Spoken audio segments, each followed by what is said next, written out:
नाही ना, धन्यवाद. कसं करतो आपण? पॉसिबल नाही. का करत नाही? रिझन काय? आपल्याला माहिती आहे. काय माहिती आहे? कंट्रोल केलं चुकीचं आहे. पण आपल्याला माहित नव्हतं की मोबाईल हाती घेणं चुकीचं आहे, म्हणून आपण मोबाईल हाती दिला. आणि आता पूर्ण सायंटिफिक कम्युनिटी या विषयावर आहे की मुलांनी मोबाईल काढून नाही घेतला, येणारी next human race is going to be very weak mentally and emotionally both. येणारी ह्युमन रेस ही वीक होत चालली आहे, मेंटली होतच चालली आहे, पण इमोशनल रिझन काय? आपला ब्रेन कम्प्लिटली मॅच्युअर व्हायला 21 to 25 इयर्स लागतात. कम्प्लिटली मॅच्युअर व्हायला, ॲडव्हान्स मधून बाहेर यायला, समजून घ्यायला गोष्टी, इमोशन्सला समजून घ्यायला. क्लासमध्ये गेल्यावर एखादी गोष्ट भांडण झालं, आपलं भांडण झालं तर कसं मिटवायचं हे पण एक ब्रेन डेव्हलपमेंट आहे. क्लासमध्ये काही शिकवलं तर त्याला आणखी कोणत्या डिफिकल्ट वेनी समजून घ्यायचं हे पण ब्रेन डेव्हलपमेंट आहे. एमसीक्यू कसा सॉल्व्ह करायचं हे पण ब्रेन डेव्हलपमेंट आहे. रफली 21 ते 25 वर्षापासून हे डेव्हलपमेंट चालतं. आता होतं काय माहिती आहे का, आपल्या मेंदूमध्ये 2 पार्ट असतात. आता नॉर्मली मी बोर्डवर शिकवतो, आता मी मला एक अॅनालॉजी देतो, एक स्ट्रक्चर सांगतो. तुम्ही इमॅजिन करा ज्या रूममध्ये आपण बसतोय हे रूम माझ्या ब्रेनचा पार्ट आहे, समजून घ्या. ठीक आहे, इमॅजिन करा हा हे पूर्णचा पूर्ण रूम माझा ब्रेन आहे. आता याची छत आहे ना, छत हे छतच्या वरून जाऊन जर आपण बघितलं, इमॅजिन करा छतच्या वरून कलर लावलेला असेल, तेवढा पार्ट फक्त त्याला म्हणतात निओ कॉर्टेक्स. काय म्हणतात? Neo cortex. रिपीट करा माझ्यासोबत. काय म्हणतात? Neo cortex. काय म्हणतात? Neo cortex. एकदम इम्पॉर्टंट पार्ट. और प्रीफ्रंटल कॉर्टेक्स पण म्हणतात. निओ कॉर्टेक्स और प्रीफ्रंटल कॉर्टेक्स वेगळं. आणि हा जो डायस्टर आहे ना, तसाच एक साईडला डायस्टर असेल, इमॅजिन करा. तो एक असा एक पार्ट येतो जो आपली लिम्बिक सिस्टम. काय आहे? Limbic system. काय आहे? Limbic system. और मी असं मोठी बनवली, हा वरचा पार्ट आहे ना, हा निओ कॉर्टेक्स आहे, हा थंब आहे ना, हा लिम्बिक सिस्टम आहे. क्लिअर? आता दोन्ही साईडला आपले 2 पार्ट आहेत ब्रेनचे. क्लिअर समजलं तुम्हाला?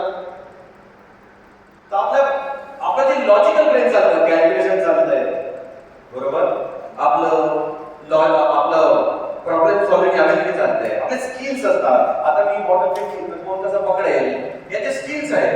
हे काम आता निओ कॉर्टेक्स करतं, हा बाहेरचा पोर्शन करतं. आणि आता थंब आहे ना, म्हणजे आपला लिम्बिक सिस्टम आहे ना, हे आपले इमोशन्स रेग्युलेट करतं.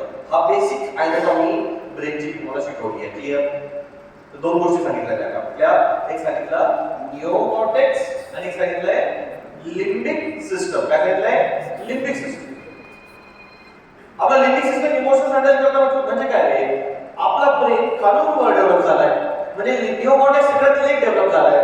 लिम्बिक सिस्टम खूप आधी आलेली आहे. बाकी प्राण्यांमध्ये पण इमोशन्स आहेत, मॅमल्स मध्ये इमोशन्स आहेत, गायीमध्ये इमोशन्स आहेत, टायगर मध्ये इमोशन्स आहेत, रेप्टाइल मध्ये इमोशन्स आहेत, क्रोकोडाइल मध्ये इमोशन्स आहेत, डायनोसॉर मध्ये इमोशन्स आहेत. इमोशन्स सगळ्यात काय आहे, पण लॉजिकल डेव्हलपमेंट E=mc².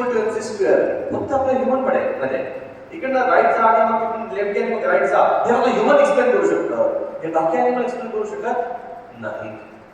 त्यामुळे इमोशन्स खूप लवकर डेव्हलप झाले. आता प्रॉब्लेम काय होतो का, मोबाईल हा इमोशनल ब्रेन लिम्बिक सिस्टमला हायजॅक करतो. मोबाईल हा लिम्बिक सिस्टमला हायजॅक करतो. कॉर्टेक्स चालत नाही मोबाईलवर. सेम कंडिशन आम्ही ड्रग ॲडिक्ट पेशंटमध्ये बघतो. सेम कंडिशन आम्ही आता अल्कोहोल ॲडिक्ट पेशंटमध्ये बघतो. अल्कोहोल ॲडिक्ट पेशंटला जाऊन तुम्ही समजून सांगा, alcohol is not good for your health, get out of it. तो ऐकणार नाही, पॉसिबल नाही. अल्कोहोल बाहेर काढू नका. नाही, त्याला सिम्पटम येतील, त्याला आपण विथड्रॉल सिम्पटम. ड्रग ॲडिक्ट पेशंटचा ड्रग देणं तुम्ही बंद करा, patient becomes violent. Why? Because that limbic system hijack होत, that person start behaving like an animal. Now, using mobile, especially in the child and in adolescence, is hijacking this limbic system. And the animal behavior, आपलं जे animal behavior आहे ते बाहेर येतं. And student and child get angry if you take mobile out of his hand. म्हणजे मला आता comparison द्यायचं असेल ना तुम्हाला, तर तुम्ही मोबाईलला मुलांच्या आधी जे स्पेशली जे 15 वर्षाखाली 16 वर्षाखाली मुलांच्या आधी मोबाईल आता देणं सुद्धा त्यांच्या ती फरारी देण्यासारखं आहे, ज्याला ब्रेक नाही. त्यांची इमोशनल सिस्टम काम करते, ब्रेक काम करत नाही. That's the thing. आणि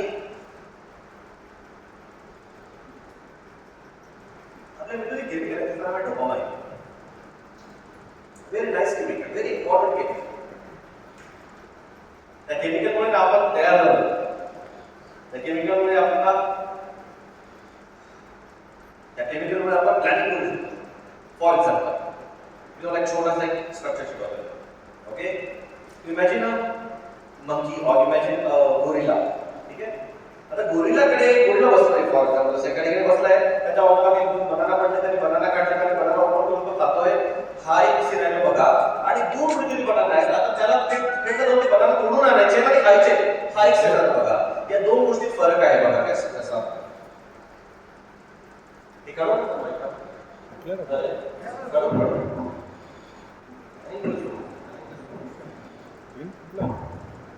या दोन गोष्टींमध्ये फरक बघा कसा आहे.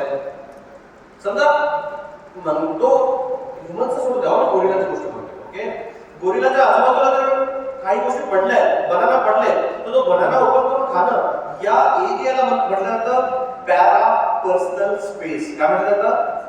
Para personal space. Repeat with me, काय म्हटलं जातं? पॅरा पर्सनल स्पेस म्हणजे आपल्या आजूबाजूची जागा. आणि तिकडनं बनाना आणून तोडायचा आहे, तोडून खायचा आहे, त्याला म्हटलं जातं एक्स्ट्रा पर्सनल स्पेस. काय म्हटलं जातं? Extra personal space. बघा दोन स्पेस कसे इम्पॉर्टंट आहे. आपल्याजवळ जर बनाना ठेवलेले आहेत ऑलरेडी, ते उचलून खायचे, तर जास्त प्लॅनिंगची गरज आहे का रे? पण तिथे जायचं आहे आणि मग तिथे एखादी नदी असेल किंवा ती काटे पडले असतील किंवा काहीतरी डेंजरस काहीतरी झोन असेल, तिकडनं क्रॉस करून सेफली जाऊन तोडून आणून खायचं, तर ब्रेनला मोटिवेशन लागेल ना. तर त्या ब्रेनच्या मोटिवेशनसाठी त्याच्या ब्रेनमध्ये केमिकल निर्माण होतं, त्याला डोपामाइन. काय म्हणतात? डोपामाइन. म्हणजे डोपामाइन रिलीज झालं की तो गोरिला मोटिवेटेड होतो. मोटिवेटेड झाला तो चालायचा प्रयत्न करतो, प्लॅनिंग करतो, हार्टबीट वाढतात, जातो, घेतो, प्लॅन सक्सेसफुल करतो आणि बनानाला तोडतो. बनाना तोडल्याबरोबर बनाना पॅरा असतो, पण एक्स्ट्रा पर्सनल स्पेस मधून कुठे आला? पॅरा पर्सनल स्पेसला. म्हणजे दूर जो बनाना जवळ आला ना, दूरून तो जवळ आलाय, आता डोपामाइन रिलीज होणार की पॉइंट नाही. पण बेसिक आयडिया काढायला काय म्हणतो? मला एक केमिकल सांगितलं, त्याचं नाव आहे डोपामाइन. पण डोपामाइनच्या प्रमाणे आपल्याला आनंद देतो, मजा देतो, मोटिवेशन देतो. असं वाटतं की करावं यार हे काम आपण, कोणाला काही सांगायची गरज नाही, हे करतो मी आता यार आणि करूनच टाकतो. हे एक्सप्रेशन अंगात येणं, हे आपण बोलणं, हे काम डोपामाइनचं आहे. प्रॉब्लेम डोपामाइनचा हा आहे की ती गोष्ट एकदा तुम्ही केली का डोपामाइन संपलं. एक्झाम्पल, नवीन मोबाईल घ्यायचा आहे, बरोबर, पूर्ण प्लॅनिंग करणार, अमेझॉनवर जाणार, सगळं शोधणार, सगळे कार्ड होणार, कुठलं काय जीपीआय काय, सगळं स्क्रीन टू शेअर, कॅमेरा कसा आहे, कुठलं कव्हर घ्यायचं, आणि एकदम आपण खुश गेलो, मोबाईल मध्ये घेतला की 2 दिवसांनी संपलं. मजाच येत नाही रे आता, कारण that thing has shifted from extra personal space into the palace personal. म्हणजे म्हणून म्हणतात ना की घरची मोठी दाल बरोबर ना. म्हणून म्हणजे आपण आपल्या जवळ गोष्ट असते त्याची आपल्याला व्हॅल्यू नसते. आपण आपल्या जवळ असलेल्या गोष्टी व्हॅल्यू होण्यासाठी दुसरं केमिकल आहे, त्याला म्हणतात सेरोटोनिन.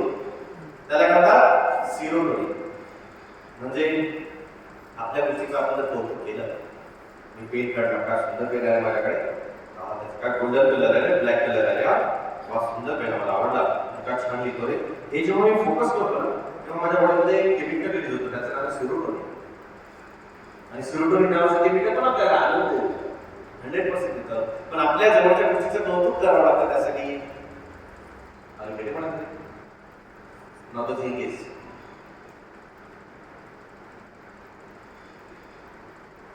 गॅम्बलिंगचे काही स्टेशन्स असतात कसिनो, गॅम्बलिंगचे काही स्टेशन्स असतात कसिनो.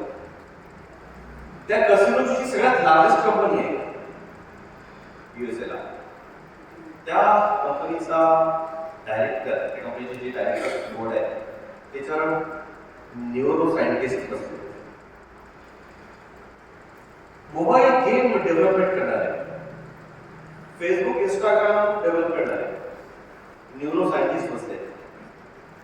त्यांना क्लिअरली माहिती आहे की हा डोपामाइन कसं काम करतं, सिरोटोनिन कसं काम करतं आणि काय गोष्टीसाठी तुम्ही वारंवार ते ऍप ओपन करणार.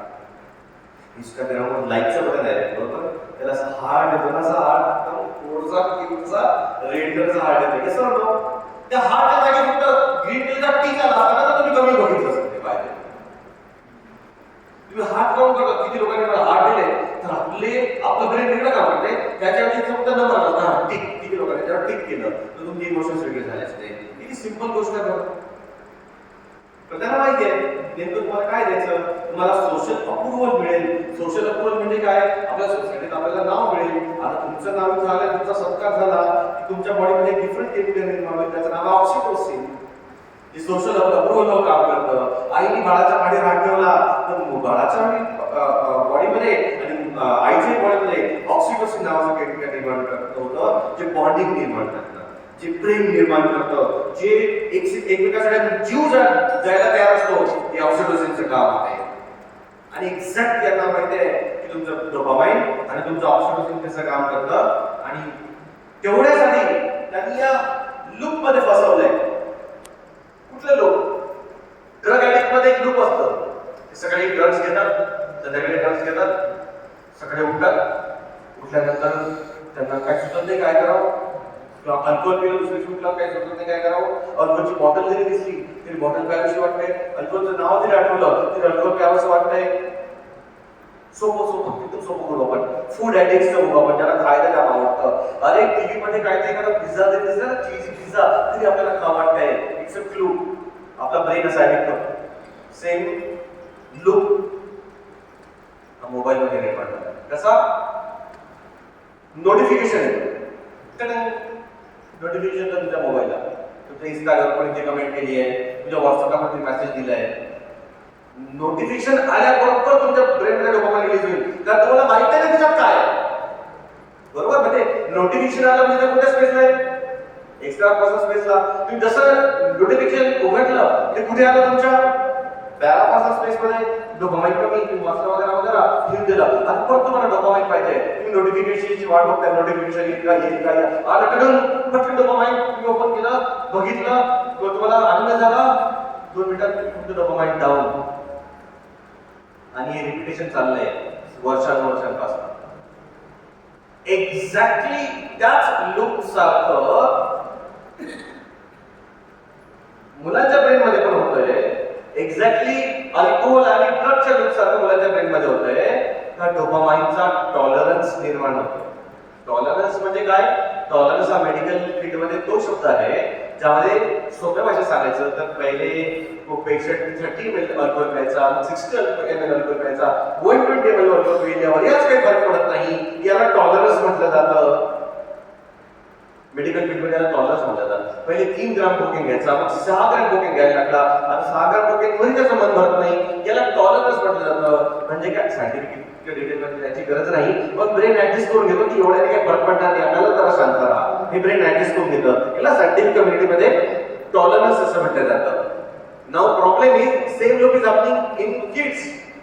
Same tolerance, notification, extra personal space, dopamine, open, parapersonal space, boring, notification, dopamine, parapersonal space, boring. करता टॉलिंग आता नोटिफिकेशन मजा येते, आता आणखी काहीतरी पाहिजे.